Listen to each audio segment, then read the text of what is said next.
सो जैसा कि हम लोग डिस्कस कर रहे थे, अब हम आ गए हैं ईफिस सिस्टम पर। तो EFIS is the complete system, electronic flight information system, which cover all.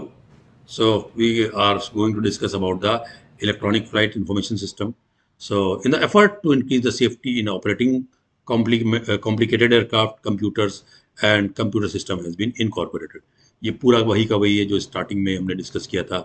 That is a glass cockpit. Okay, so you can see it is little bit repetition with some addition.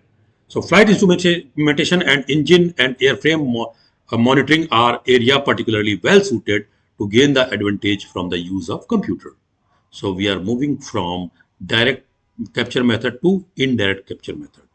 So instrument panels are, as you know, that they contribute helping reduce the instrument panel clutter and focusing and the pilot attention only on the matter of imminent importance. That is a basic advantage of the instrument, or you can say glass cockpit technology. So concept of glass is very clear. Glass cockpit is a term that refers to the flat panel display screen in cockpit instrumentation. ये आपका पूछा जाता है कि what is the glass cockpit? So it's a flat panel display, whether that is a CRT, LED or LCD, कुछ भी हो सकता है. So this is the, you can say, most advanced LED version is there. Now gauge versus glass cockpit in reality also refer computer produced image that we have replace individual mechanical gauges.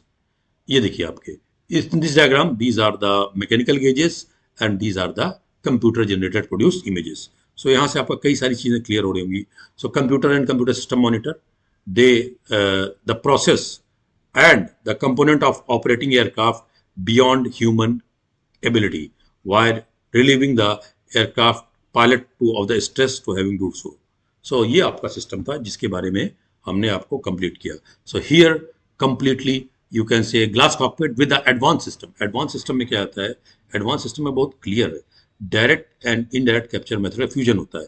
सो आप adjacent जो आप screen देख पा रहे हैं, इसमें आपका बहुत क्लियर सिस्टम ये है, इसमें आपका प्रोसेसर भी होता है. फॉर एग्जांपल, अगर आप पुराने कंप्यूटर को उठाएं तो पुराने कंप्यूटर में क्या होता था? एक आपका बॉक्स होता था, एक आपका कीबोर्ड होता था और एक डिस्प्ले सिस्टम होता था. तो अल्टीमेटली बात क्या थी कि इस तरीके से आपका डेटा रूटिंग होती थी. सेंसर, आपका keyboard, computer, that box, then कहा जाता था आपका डिस्प्ले सिस्टम पर. बट आजकल जो भी जितने भी कंप्यूटर आ रहे हैं उसमें क्या बचा है? Keyboard and monitor only. Monitor में प्रोसेसर है. इसको बोलते हैं डायरेक्ट कैप्चर मेथड, और you can say advance version.